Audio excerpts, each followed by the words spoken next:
You're probably asking yourself,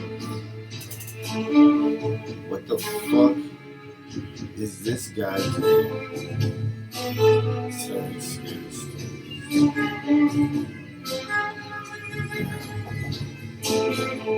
Well, sometimes you just go where the mood may take you. And right now the mood takes me. It's telling you another stupid, scary story. What? What is the time? Where will my brain go now? I think it goes back to the days when the Rona first started. Before we really knew what was actually going on. Everyone, even myself included, we didn't take it serious. It was a virus in Wuhan. That was really fucked up that you just did that. That was really fucked up. You just cut off my whole fucking flow. This isn't a spy It could have been.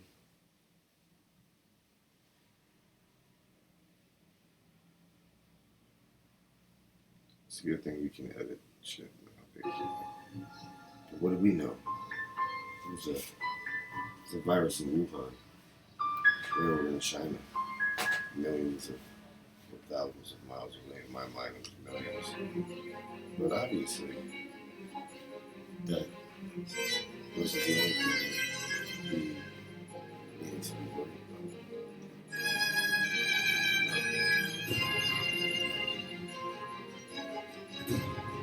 The rice. Yes.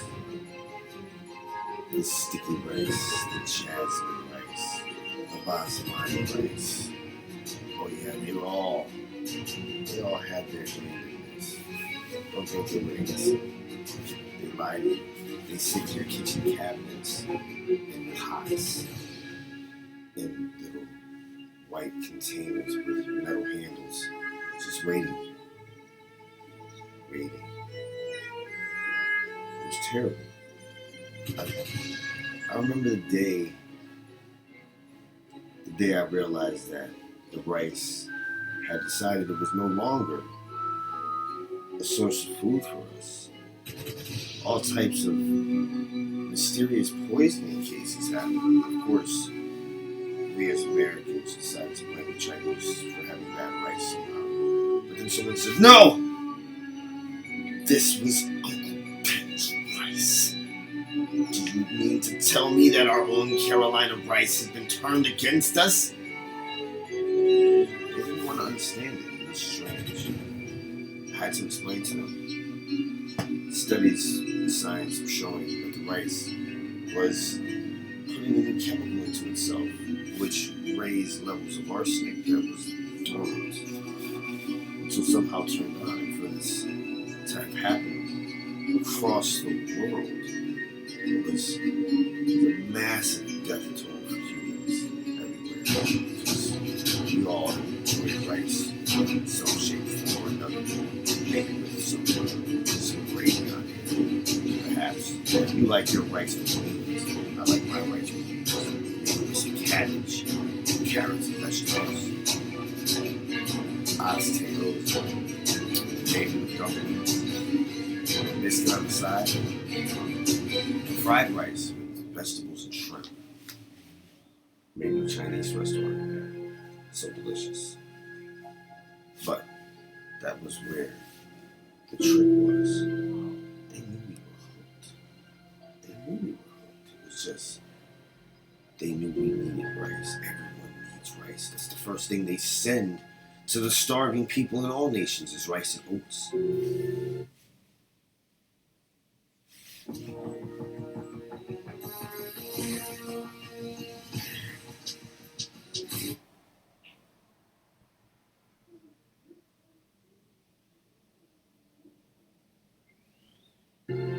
They dropped them in large sacks, Before we realized that the rice was killing us across the world, we were still dropping these large crates and sacks.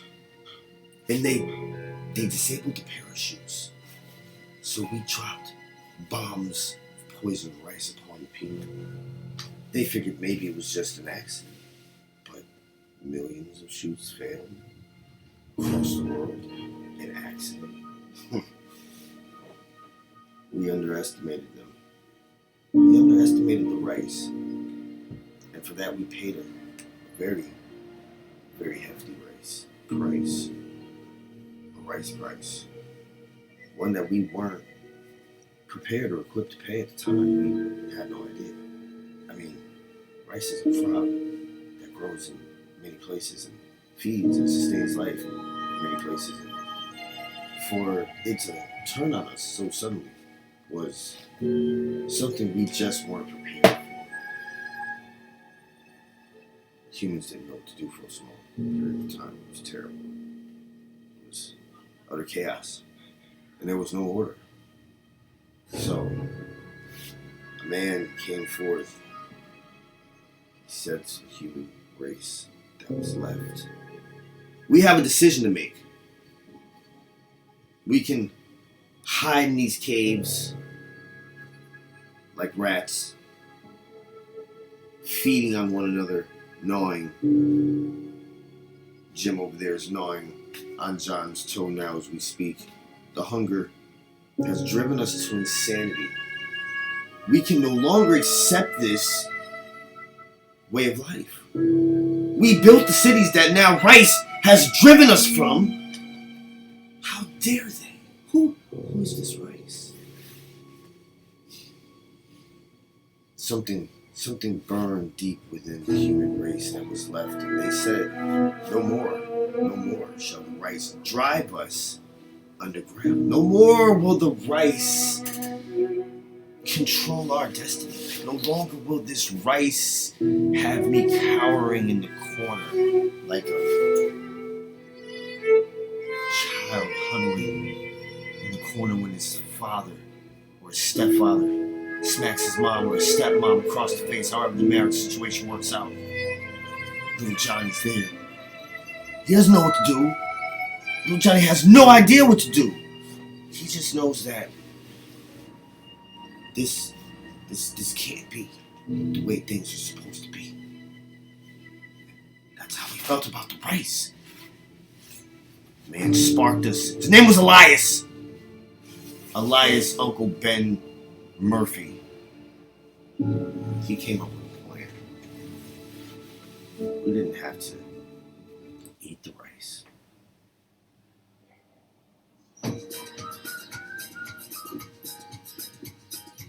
How can we help? This is a giant eyesore. All you have to...